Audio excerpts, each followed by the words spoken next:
Hello students, good evening. कैसे हैं आप लोग? आशा करता हूं कि आप लोग बहुत अच्छे होंगे और दुर्गा पूजा की आप लोगों को बहुत बहुत शुभकामनाएं। और जैसा कि आप लोग देख रहे हैं कि दारोगा टेस्ट का सीरीज अभी चल रहा है, ठीक है। फर्स्ट टेस्ट जो हुआ था उसका मैंने 3 वीडियो आपको दिया था और नेक्स्ट जो टेस्ट है उसका मैंने 1 वीडियो दिया हुआ था, टेस्ट नंबर 2 का।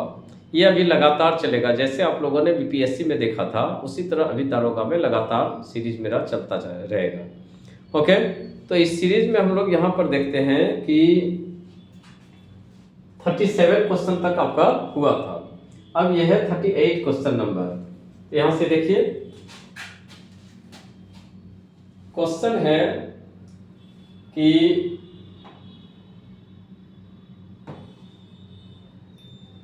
विटामिन डी के सर्जन में निम्न में से कौन पाया जाता है। ठीक है, तो विटामिन डी जो है इसके लिए कौन है? कैल्सीफेरॉल है। विटामिन डी की कमी से जैसे कि आप लोग जानते हैं कौन सी बीमारी होती है, तो रिकेट्स होती है। ठीक है, विटामिन डी की कमी से कौन सी बीमारी होती है? रिकेट्स होती है। और कैल्सीफेरॉल क्या है? कैल्सीफेरॉल दवा है जिसको जब हम लेते हैं तो आपको विटामिन डी का काम करता है और रिकेट्स से आपको मुक्त करता है। ओके, नेक्स्ट क्वेश्चन देखिए, शरीर में विषाणु का हमला होने पर किस एंटीवायरस का निर्माण होता है? तो कौन से एंटीवायरस का निर्माण होगा? इसमें जो एंटीवायरस का निर्माण होगा यह होता है फाइब्रिनोजिन का निर्माण होता है, जिससे कि हमारे शरीर का जो इम्यून सिस्टम है वह अच्छा रह सके और हम स्वस्थ रह सके। ओके, नेक्स्ट है कि निम्नलिखित में से कौन सा रक्त समूह सर्वग्राही होता है, यानी कौन सा ब्लड ग्रुप जो है वह सर्वग्राही होगा, यानी सभी से ब्लड लेगा। तो सभी से ब्लड जो लेगा यह कौन है? यह कौन है? A B group.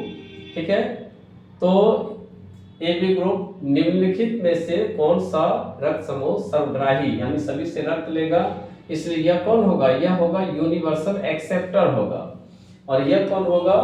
यह होगा यूनिवर्सल डोनर होगा। ये सब क्वेश्चन हमेशा पूछे जाते हैं। ओके, नेक्स्ट है कि एक पारसेक बराबर होता है। तो एक पारसेक बराबर जो होता है, यहाँ पर आपका जो ऑप्शन दिया हुआ है उस ऑप्शन के अनुसार देखिए, ये नहीं होगा, ये भी नहीं होगा, और इसमें होना था क्या? 6।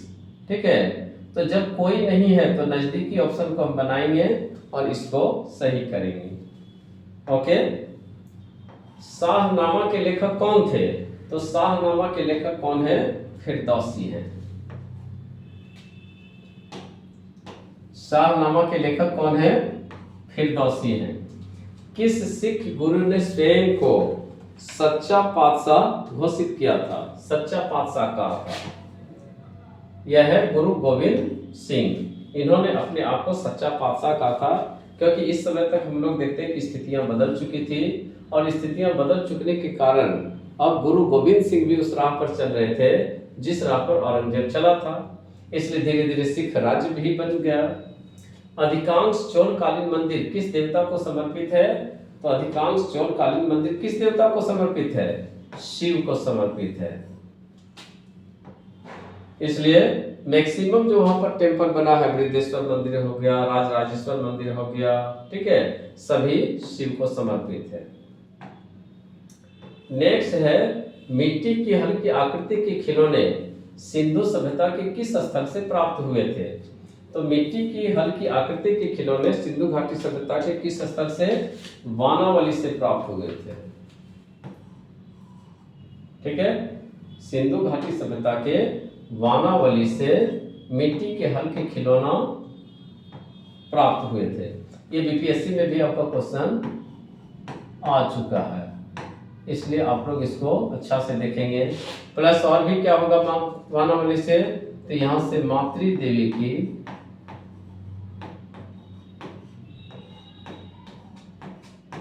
मृण मूर्ति मिलेगी।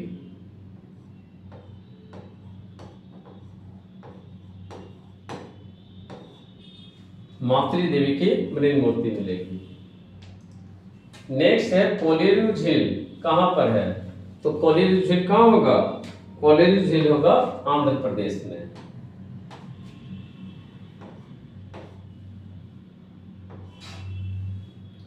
कोलेरू झील आंध्र प्रदेश में होगा।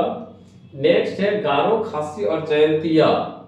गारो खासी और जयंतिया नामक पहाड़ी किस राज्य में स्थित है? तो यह कहां पर होगा? मेघालय में होगा। ओके। किस नदी पर कोयना बांध है? ठीक है, तो कोयना बांध होगा कहां? महाराष्ट्र में होगा कोयना बांध, और यह कोयना नदी पर ही होगा।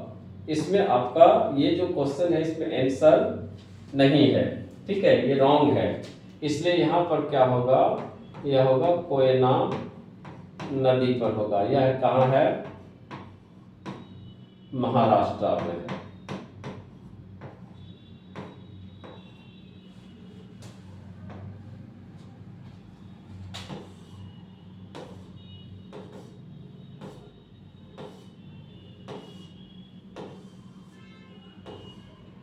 नेक्स्ट है भारत किस वर्ष तक स्पेस में एक अंतरिक्ष स्टेशन स्थापित करने की योजना बना रहा है?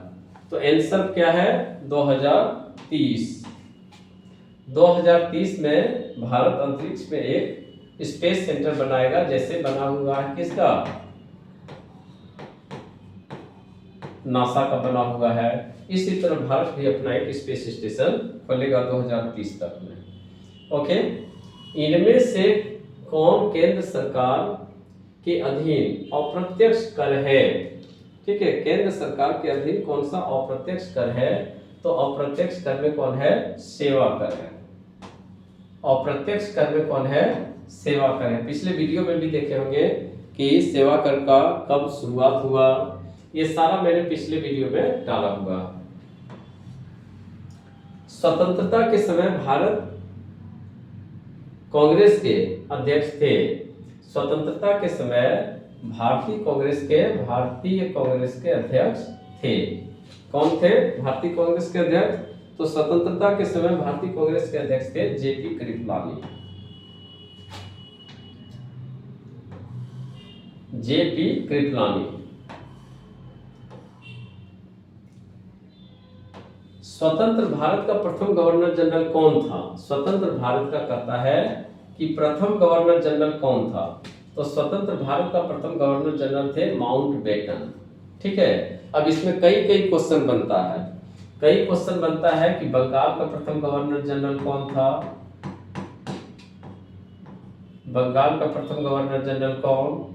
तो बंगाल का प्रथम गवर्नर जनरल कौन थे? या थे वारेन हेस्टिंग्स।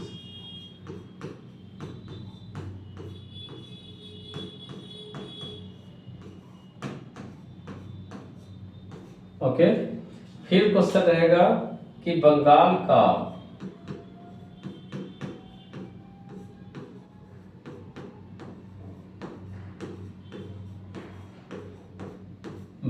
का अंतिम गवर्नर जनरल कौन? लॉर्ड विलियम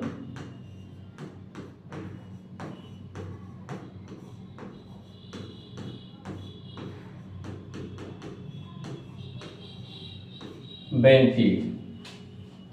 भारत का प्रथम गवर्नर जनरल कौन?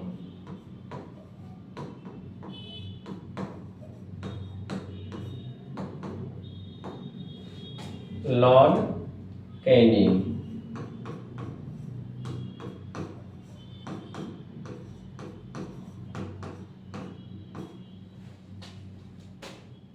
ठीक है, यह भारत का प्रथम वायसराय भी यहां पर आप कर सकते हैं। वायसराय कौन? Lord Canning. फिर भारत के अंतिम गवर्नर जनरल कौन थे? तो भारत के अंतिम गवर्नर जनरल लॉर्ड माउंटबेटन है। अब है क्वेश्चन कि स्वतंत्र भारत का प्रथम गवर्नर जनरल कौन है? यह है लॉर्ड माउंटबेटन। और क्वेश्चन रहेगा कि स्वतंत्र भारत के प्रथम भारतीय गवर्नर जनरल कौन थे? तो ये होंगे सी राजगोपालाचारी। ओके, चोलों की राजधानी गंगईकोंड चोलपुरम का निर्माण किसने किया था? तो गंगईकोंड चोलपुरम का निर्माण किसने किया था? राजेंद्र फर्स्ट ने। ठीक है, राजेंद्र फर्स्ट है। राजेंद्र फर्स्ट ऐसे व्यक्ति थे जो दक्षिण भारत से निकलकर उत्तर भारत पर आक्रमण किए और बंगाल के पाल शासक को इन्होंने हराया, यहाँ से गंगा जल लेकर गया और दक्षिण भारत में उस गंगा जल को छिड़ककर गंगईकोंड चोलपुरम नामक नगर भी स्थापना किया और एक मंदिर भी वहां पर बनवाया, जिसको गंगईकोंड चोलपुरम मंदिर के नाम से ही जाना जाता है। ओके, इधर आपका मैथ का है, इसको आप लोग देखेंगे। प्रथम स्पीकर जिनके खिलाफ लोकसभा में अविश्वास प्रस्ताव लाया गया था, यह कौन थे? तो जी.वी. मावलंकर थे। जी.वी. मावलंकर जी, इनके खिलाफ अविश्वास प्रस्ताव लाया गया था, लेकिन यह पास नहीं हो पाया और मावलंकर अपने पद पर पूरे कार्यकाल तक रहे। ओके, ठीक है, ये कितने तक है? 58 तक क्वेश्चन हुआ है। नेक्स्ट क्वेश्चन का पूरा आपको आंसर कल मिल जाएगा। आप लोग इसको देखिए, एंजॉय कीजिए और एकदम दारोगा बन कर दिखाइए। Okay, thank you, good night.